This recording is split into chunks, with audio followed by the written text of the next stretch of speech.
한 주간 평안하셨습니까?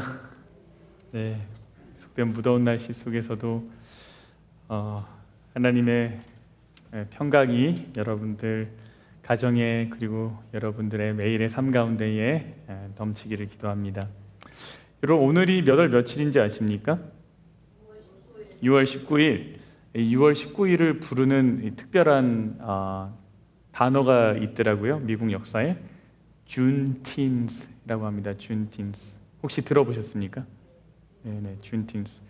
161년 전 오늘 미국 텍사스주 갈베스톤이라고 하는 곳에 고 레인저 장군이 이끄는 연방군이 도착을 합니다. 그래서 텍사스 지역에 있는 모든 흑인 노예들에게 완전한 자유를 선포합니다.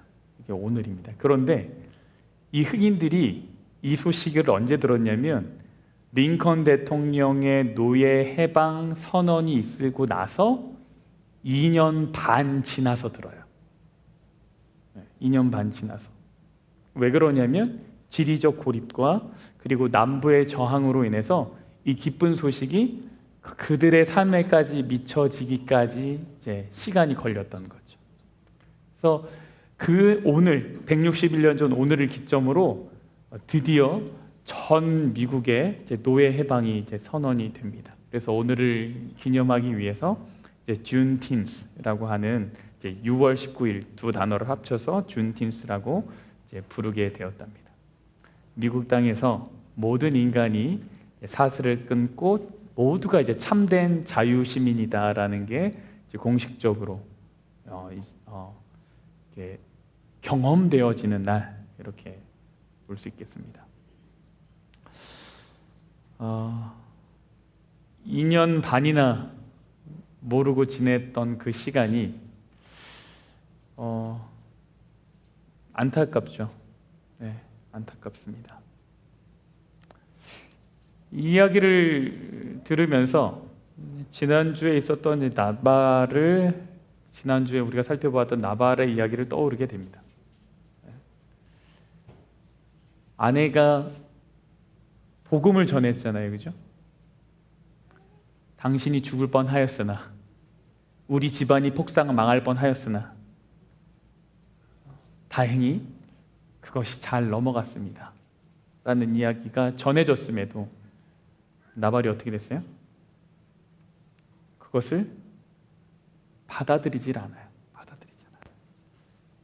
그러니까 그 복음이 있지만 전해 듣지 못한, 복음이 있지만 마음에까지 미치지 못한 삶에 어떠한 결과들이 오는가? 나발의 모습은 은혜를 모르는 자, 은혜를 생각하지 않는 자였죠. 그 장면을 좀 다시 좀 보겠습니다. 이 준틴스 이때 당시 사람들이에요. 네. 네. 아침에 나발이 포도주에서 깬 후에 그의 아내가 그에게 이 일을 말하매 그가 낙담하여 몸이 돌과 같이 되었다. 이제 원어로 보니까 낙담했다라는 말이 어떤 말인가 봤더니 그의 마음이 그의 속에서 죽었다 이 말이더라고요. 마음이 안에서 죽었대요. 내면이 완전히 무너진 것이죠. 그녀의 말은 당신은 이제 살았습니다 이 얘기인데 그의 마음은 죽어버렸어요. 그래서 돌처럼 되죠. 근데 이 부분이 참 흥미롭습니다. 왜냐하면 사무엘상 25장 3절에 보면 이미 나발을 소개할 때 어떤 사람으로 소개가 되냐면 그의 마음이 완고하고 거칠고 딱딱한 사람으로 소개됩니다. 그러니까 사실 이 마음이 죽어서 몸이 돌과 같이 됐는데 이미 어떻게 보면 나발은 그 전부터 사실 마음이 뭐예요? 딱딱했던 사람, 돌 같았던 사람이라는 거예요. 그러니까 성경은 그래서 이 장면을 단순히 나발이 어떤 갑자기 충격을 받아가지고 내가 죽을 뻔했구나 뭐 이래가지고 몸이 굳어진 그런 사건으로 설명하고 있지 않은 거죠. 그렇죠? 그러니까 이게 어떤 의학적인 상황으로 이야기를 풀어가지 않아요. 사무엘상의 기자는 이걸 굉장히 영적인 시야로 보고 있죠. 하나님의 은혜를 거역하는 자, 하나님의 은혜가 마음까지 닿지 않은 자의 삶을 보여주는 거죠. 그 삶의 결국이 어떠한가를 보여준다는 거예요. 그래서 우리에게 주어진 은혜를 끊임없이 기억하고 되새기며 사는 우리가 되기를 좀 바라봅니다. 그래서 마음의 낙담이 아니라, 두려움이 아니라 어떤 마음이요? 감사함과 담대함으로 나아갔으면 좋겠어요. 감사함과 담대함. 오늘 이 이후의 이야기를 좀 다뤄보려고 합니다. 몸이 굳어진 나발이 어떻게 되었을까요? 어떻게 됐다고요? 죽었어요. 며칠 후에? 10일 후에. 한열흘 후에. 그러니까 정확히 10일인지는 잘 모르겠지만 성경이 이렇게 표현하는 것도 참 드문데요. 그죠? 한열흘 후에 이렇게 표현하는 거 드문데 굉장히 솔직하게 잘 표현한 것 같아요. 한열흘 후에 여호와께서 나발을 치심에 그가 죽었다라고 얘기합니다. 성경이 하나님께서 치셨다고 하셨는데 성경은 자주 하나님이 막지 않으신 일을 마치 하나님께서 하신 것처럼 표현하는 경우가 많습니다. 네. 하나님이 직접적으로 나발을 쳐서 죽은 것이 아니라 하나님이 그 일이 일어나도록 그냥 이제 허락하신 거죠. 네. 그리고 나서 다윗이 이 이야기를 전해 듣고 다윗이 하나님이 자신을 보호하셨음에 대해서 감사합니다. 뭐라고 감사하냐면 자신이 악한 일을 하지 않도록 하나님이 막으셨구나 이렇게 고백해요. 만약에 하나님이 막지 않으셨으면 그거 누가 했을 건데 자기가 하려고 했을 텐데 그러면 결국은 그 모든 잘못은 누구에게 갈 텐데 자기 자신에게로 올 텐데 하나님께서 나를 지키셨구나 이렇게 고백합니다. 이런 거죠. 내가 뽑았던 칼을 거두었더니 하나님이 일하시는구나 라는 것을 다윗이 경험적으로 합니다. 나의 억울함을 보시고 갚아주시는 분이 계시구나. 그분은 하나님이신데 이분은 정말로 살아계시구나 라는 것을 다윗이 아주 온 몸을 통해서 경험합니다. 정말로. 이 부분이 오늘 우리가 다루게 될 사무엘상 26장을 이해하는 데 있어서 정말 중요한 키입니다. 방금 제가 말씀드린 이 상황이. 사무엘상 26장을 보면 사무엘상 24장과 그 내용이 매우 비슷합니다. 다시 한번 이제 10사람들이 등장을 하고 그 10사람이 다윗의 위치를 사울에게 알려줍니다. 하길라라고 하는 산에 숨어 있다고 얘기합니다. 그리고 사울은 이전처럼 군사 3,000명을 동원해서 다윗을 잡으러 가죠. 다윗이 이 사실을 알게 됩니다. 그리고 정말로 사울이 자신을 잡으러 왔는지 확인하러 가죠. 이에 다윗이 정탐꾼을 보내어 사울이 과연 이룬 줄 알고 갔더니 이제 사울이 오긴 왔구나. 그러나 다윗이 어떻게 했냐면 일어나 사울이 진친 곳에 이르러 사울과 넬의 아들 군사령관 아브넬이 머무는 곳을 본즉 사울이 진영 가운데 누웠고 백성은 그를 둘러 진쳤더라. 멀리서 봤더니 진짜 사울 군대가 왔고 사울이 진영 한가운데 있었고 그 주변에 이제 그의 백성들이 좀 있었고 진친 모습을 다 본 거죠.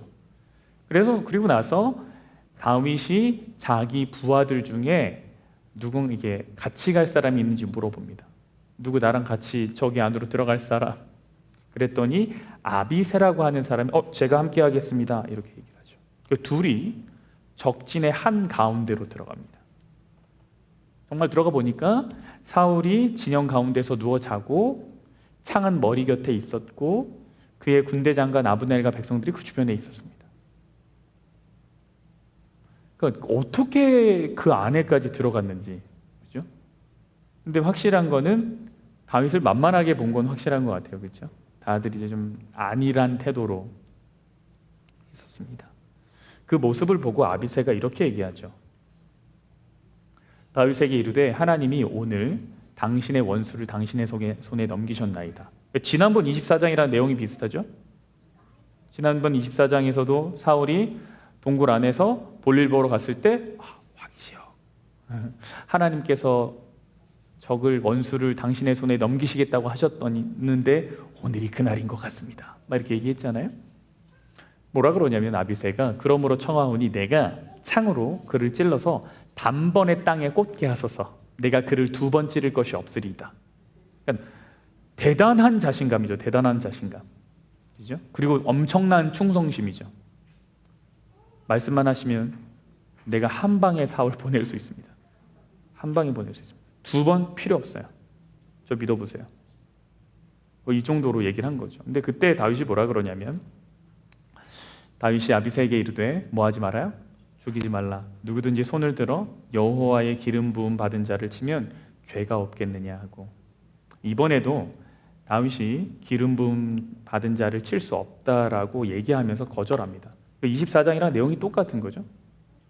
그리고 이번에는 24장에서는 다윗이 어떻게 했습니까? 옷자락을 잘랐어요. 그렇죠? 옷자락을 자르고 나중에 가지고 사울 왕이시여 보소서 당신의 옷자락이 여기 있나이다 막 얘기를 한단 말이죠. 이번에 어떻게 했냐면 창과 물병을 가져옵니다.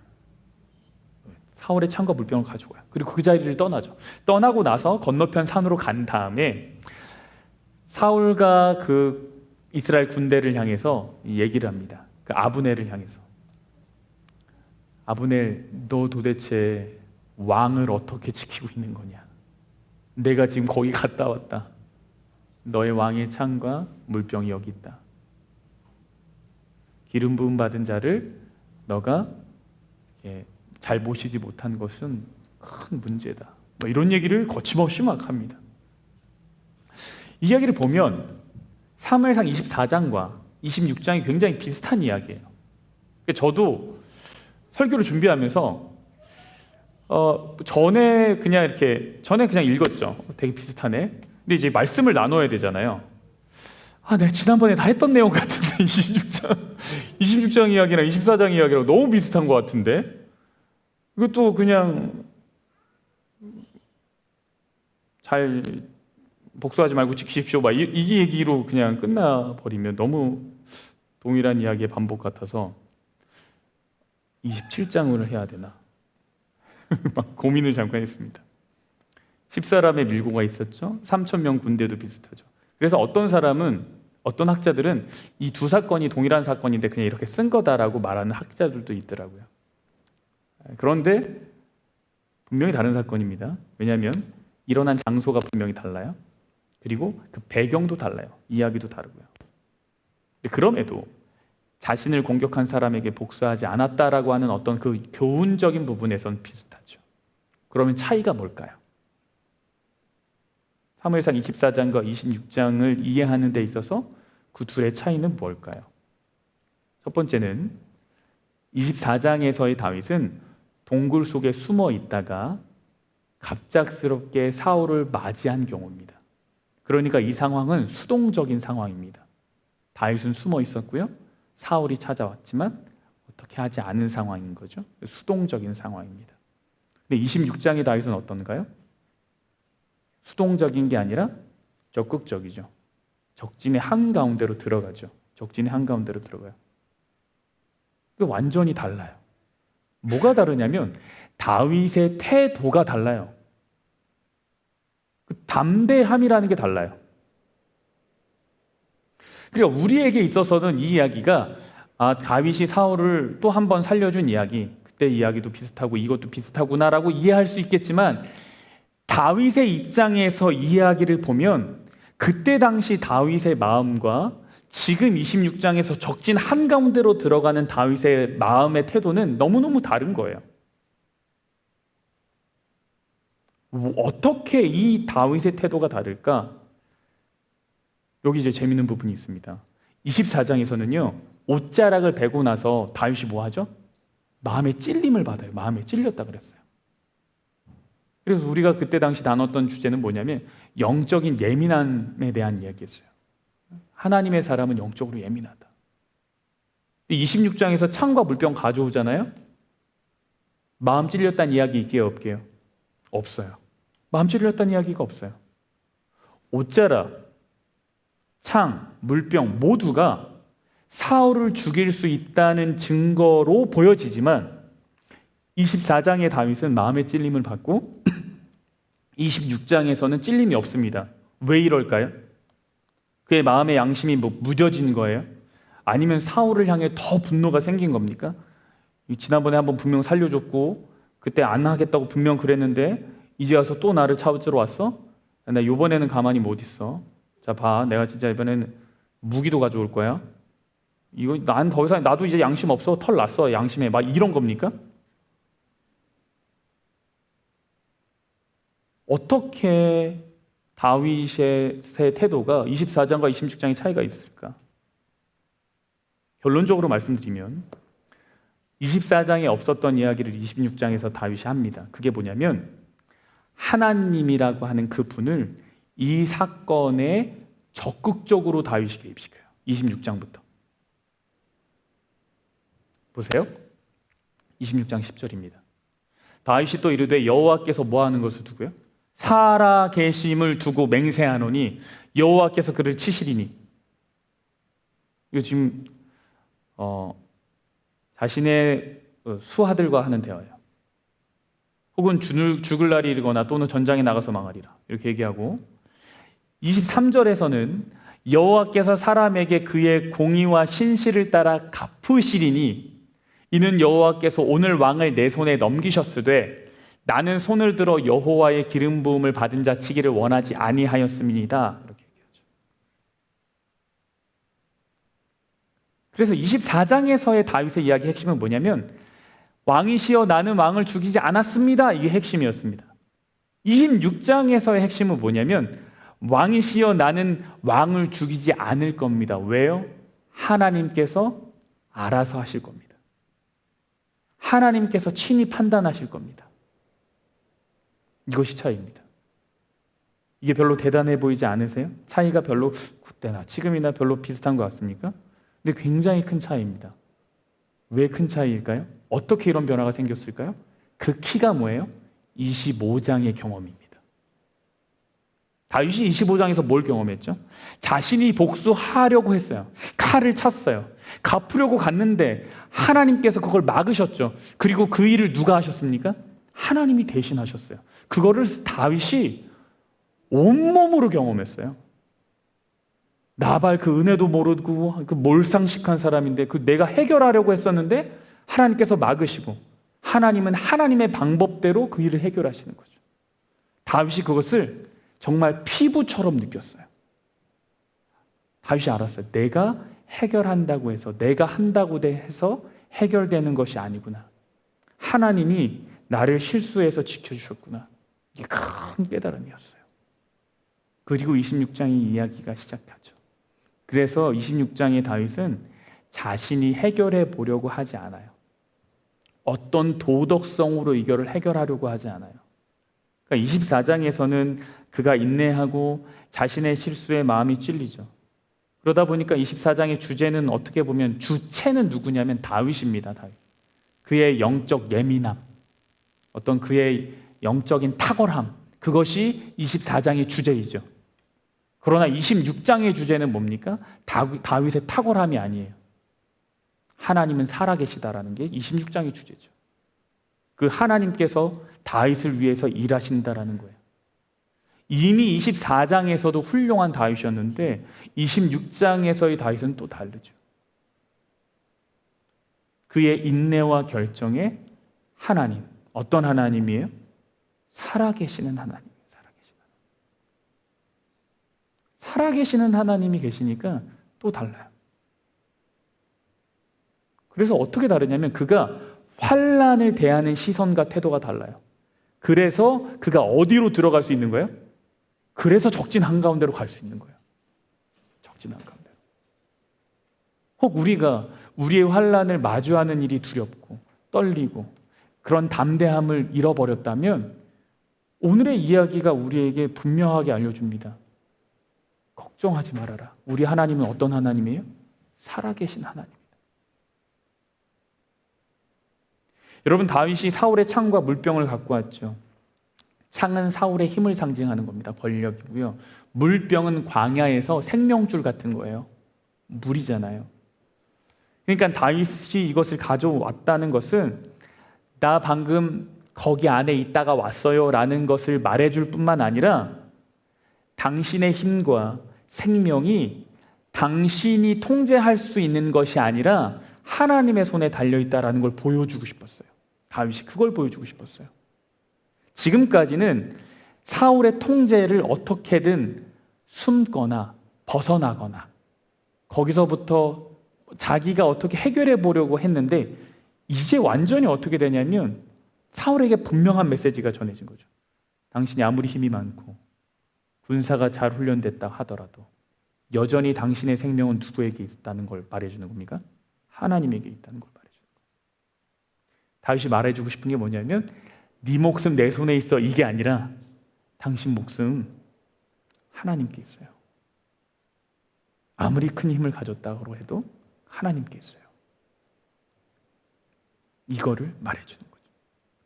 네, 다윗도 그 사실을 명확하게 알고 있어요. 아, 내 목숨도 누구에게 달려있는 거예요? 하나님께 달려있는 거예요. 24장에서는 어떤 개인적인 억울함의 이야기가 좀 담겨 있거든요. 내가 도대체 뭘 잘못했다고 이럽니까? 막 사울에게 얘기하죠. 그러니까 일종의 주제가 뭐냐면 나는 결백합니다. 이게 이제 주제예요. 다윗에게 있어서 24장에서는. 근데 26장에서는 결백이 주제가 아니에요.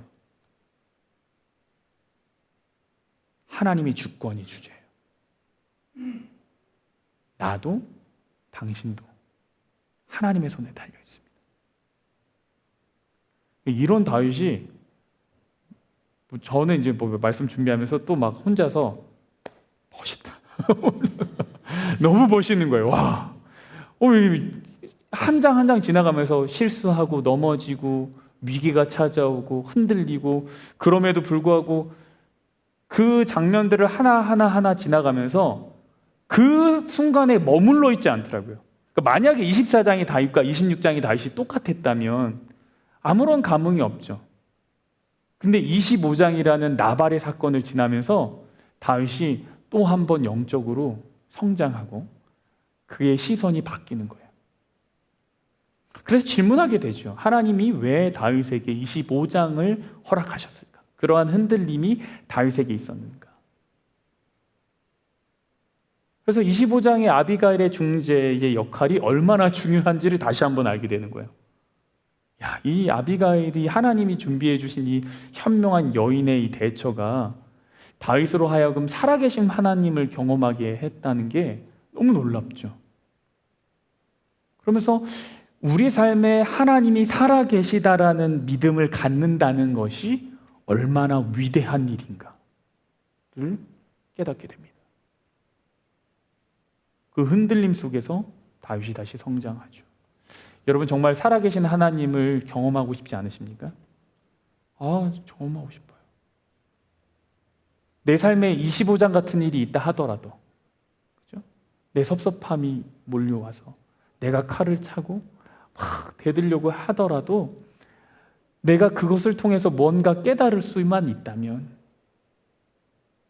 정말 살아계신 하나님을 경험하고 싶죠. 근데 여러분, 하나님이 지금도 살아계십니까? 살아계시죠. 우리 삶의 그러한 순간들이 우리에게도 있다는 것을 우리가 기억하면 좋겠습니다. 매 순간마다 하나님께서 그 일을 통해서 우리를 깨닫게 하셔요. 깨닫게 하셔요. 그리고 여전히 그 일을 통해서 우리에게 말씀하고 계세요. 나 살아있다. 정철아, 나 살아있다. 너의 목숨도 나에게 달려있고 너가 어렵고 불편한 모든 상황들의 일도 나의 주권 안에 있다. 그러니 뭐 하라는 거예요? 담대하라는 거예요. 담대하라는 거. 적진 한가운데로 들어가도 뭐 할 수 있다는 거예요? 평안할 수 있다는 거예요. 하나님은 우리가 완벽할 때 오시는 게 아니더라고요. 내 결단과 힘으로 안 될 때 오히려 찾아오시고 나타나시고 그런 나에게 깨달음을 주시고 당신의 살아계심을 경험하게 하시는 거죠. 그래서 우리가 정말 살아계신 하나님을 경험하려면 우리의 칼을 내려놔야 됩니다. 보세요. 나발 찾아갔잖아요. 칼을 들고 갔죠. 근데 이제 중재자가 나타났어요. 그럼에도 불구하고 여전히 그 선택은 누구에게 있습니까? 나발을 계속 칠 것인가 말 것인가의 선택은 누구에게 있어요? 다윗에게 있죠. 만약에 다윗이 그대로 나발의 집으로 들어갔다면 다윗은 살아계신 하나님 경험 못합니다. 그가 그의 칼을 칼집에 도로 꽂아 놓았기 때문에, 그가 그 칼을 내려놨기 때문에, 그가 나는 하나님의 싸움을 싸우는 사람이지라고 하는 자신의 정체성을 다시 한번 놓치지 않았기 때문에 살아계신 하나님이 그의 삶에 오롯이 나타나셨던 거죠. 분노의 칼, 억울함의 창, 내 방법대로 해결하려는 인간적인 무기, 이런 것이 아무것도 소용이 없다는 것을 다시 경험한 거예요. 우리가 그 살아계신 하나님을 경험하려면 우리도 뭐 해야 된다는 거예요? 내려놔야 돼요. 내려놔야 돼요. 그리고 좀 하나님께 맡기는 시간이 있어야 돼요. 그것이 오래 걸릴지라도. 근데 내려놓으려면 어떻게 해야 된다고요? 내가 누구인지를 다시 한번 깨달아야 돼요. 내가 하나님의 사람이지. 나의 싸움은 이러한 싸움이 아니지. 우리가 그걸 붙들고 기도하고 거기에 굴복하고 순종하는 수밖에 없어요. 그래야지 살아계신 하나님이 우리의 삶 가운데 깊숙이 개입하실 수 있어요. 그럼 진정한 기적이 무엇입니까? 오늘의 이야기 속에서 오늘 보니까 상황이 바뀐 건 아무것도 없어요. 여전히 사울은 다윗을 죽이고자 하고, 여기 나중에 이야기 보면 사울이 또 깨달아요. 야, 그래, 나 다시는 안 그럴게. 네가 다 맞아 막 하거든요. 근데 별로 진심처럼 안 보여요. 많은 다른 학자들의 이야기도 뭐 좀 찾아보니까 다 또 동일하게 얘기해요. 진심이 아니다, 그건. 그냥 얘기한 거다. 상황이 변한 게 없거든요. 근데 누가 바뀌었냐면 다윗이 바뀌었어요. 동굴 속에 숨어 벌벌 떠는 것이 아니라 3,000명 적진 한가운데를 유유히 걸어가죠. 유유히. 압도적인 평안입니다. 압도적인 평안. 그의 내면 안에 있는 압도적인 평안. 이 평안이 어디서부터 오는 거예요? 하나님께서 쥐고 계시다. 여전히 내 삶에는 사울과 같은 위협이 있고 문제가 있지만 하나님이 허락하시지 않으면 이 모든 위협이 나를 해치지 못할 것이다. 두려움이 없는 거죠. 만약에 하나님이 허락하신다면, 혹 위협이 일어난다면 그 또한 누구의 계획이에요? 하나님의 계획이에요. 여전히 나는 그분의 손에 있기 때문에 괜찮은 거예요. 그 어떤 순간에도 하나님께서 나의 손을 놓으신 것은 아닙니다. 여러분, 우리 안에 이와 같은 평안이 있길 기도합니다. 정말로 살아계신 하나님이 나를 지키고 붙들고 때로는 구덩이에서 정말 끌어내시고 때로는 외로움을 느끼게 하시고 때로는 적막함도 느끼게 하셔서 광야 같은 곳에 두시기도 하시고, 그러나 그 모든 시간들 동안 하나님은 여전히 뭐 하시는 거예요? 그분의 십자가로 우리를 이끄시고 우리에게 늘 더 가까이 다가오시는 참 좋으신 하나님, 살아계신 하나님이라는 것을 우리가 매일매일 경험했으면 좋겠습니다. 이제 우리가 찬양할 텐데요. 오늘의 찬양은 내 평생에 가는 길입니다. 우리 개인 기도하시고 그 찬양을 할 때에 정말 우리 안에 이 평안함을 마음껏 높여드리면 좋겠어요. 하나님으로부터 오는 이 평안함을요. 우리 들으신 말씀과 한 주의 삶을 돌아보면서 각자 개인적으로 기도의 시간을 가질 때 내가 쥐려고 하는 복수의 칼들이 혹시 어떤 구체적인 모습이 있었는지 돌아보고 내려놓고 나도 살아계신 하나님을 경험하기를 간절히 바라는 우리 모두가 되기를 간절히 바랍니다.